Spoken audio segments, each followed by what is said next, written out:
Era 1905 cuando dos amigos, dos jóvenes que apenas sobrepasaban los 20 años, tramaron una publicación para escarnio de la sociedad peruana, especialmente de los poderosos. Y el último día de ese mismo año alcanzó a aparecer el primer número de aquello a lo que llamaron Monos y Monadas, semanario festivo y de caricaturas. El periodista, poeta y dramaturgo limeño Leonidas Yerovi y el dibujante arequipeño Julio Málaga Grenet iniciaron así no solo unas trayectorias que les dieron enorme popularidad, sino también la revista de humor político de más extensa vida en nuestro país. Pero si Aristóteles definió a la comedia como la imitación de personas de baja estofa, Monos y Monadas ha puesto siempre su mira en personajes de altos rangos. ¿En qué momento y por qué la alta investidura se convierte en elemento cómico? Yo considero que el arte de la comedia es el más difícil de todos.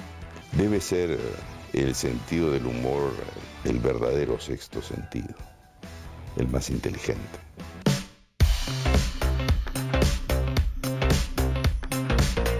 El primer Monos y Monadas aparece durante el gobierno civilista de José Pardo. Los temas en los que la publicación puso énfasis en aquella época eran muy diferentes de los actuales.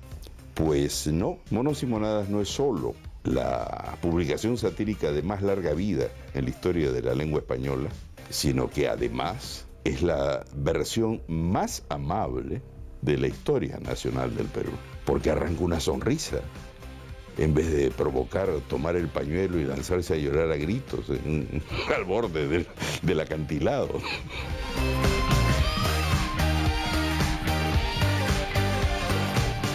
¿Cuáles fueron las motivaciones personales y políticas que lo llevaron a resucitar el antiguo semanario que fundara su abuelo?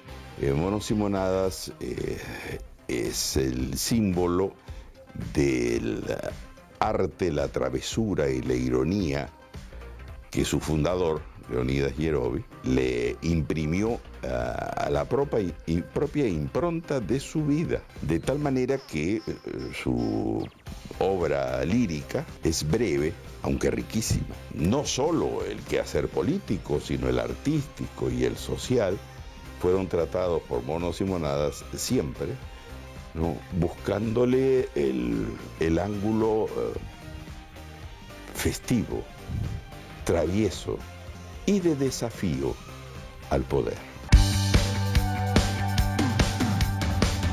Cuando fallece papá, en noviembre del 75, yo adopto la decisión de dejar de escribir únicamente como lo hacía entonces para enamorar a las muchachas y decido continuar su obra. En la nueva Monos y Monadas participaron escritores y dibujantes fundamentales. Yo había estudiado en la Universidad Católica con Juanito Acevedo, entonces busqué a Lucho Freire, que fungía de redactor de la sección cultural del diario La Prensa. Yo había estudiado con Rafa León, Carlín Tobar, que era un serio y circunspecto arquitecto y lo sigue siendo, Eduardo Morel, Mario Solesi, Fedor Larco. En 1984, Monos y Monadas atravesó un breve intermedio, pero un año después salió nuevamente a las calles. Ese periodo concluyó con el golpe del 5 de abril de 1992, cuando fue cerrado el Congreso de la República. ¿Qué hizo inviable en ese momento la continuidad de la publicación? ¿Y qué lo animó a regresar el año 2000? El ejercicio de la creación satírica está vinculado a ciertos entretenimientos poco felices en ocasiones, ¿no? Como tener que salir de circulación y procurar mantenerse entero, por completo, aún físicamente.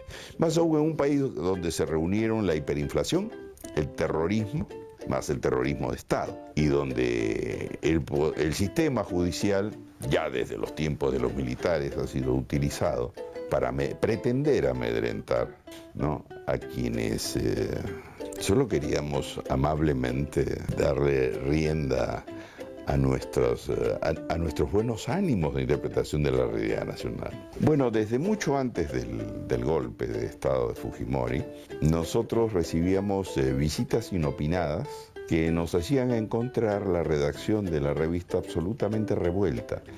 Montesinos nos hacía saber que había pasado por allí y que nos cuidáramos. Entre los suspensos y los retornos, los poderosos que ha parodiado Monos y Monadas, así como la propia sociedad peruana, fueron cambiando. ¿Cómo evolucionó el humor que animó la publicación?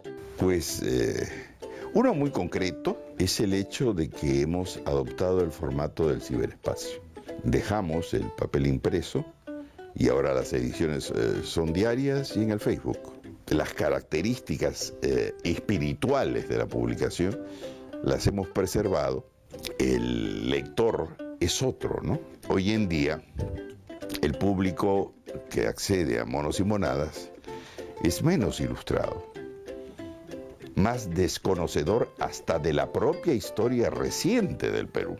De tal manera que si bien la publicación ha mantenido el ánimo, la travesura, la ironía y el arte que le imprimieron sus fundadores, el público también es distinto.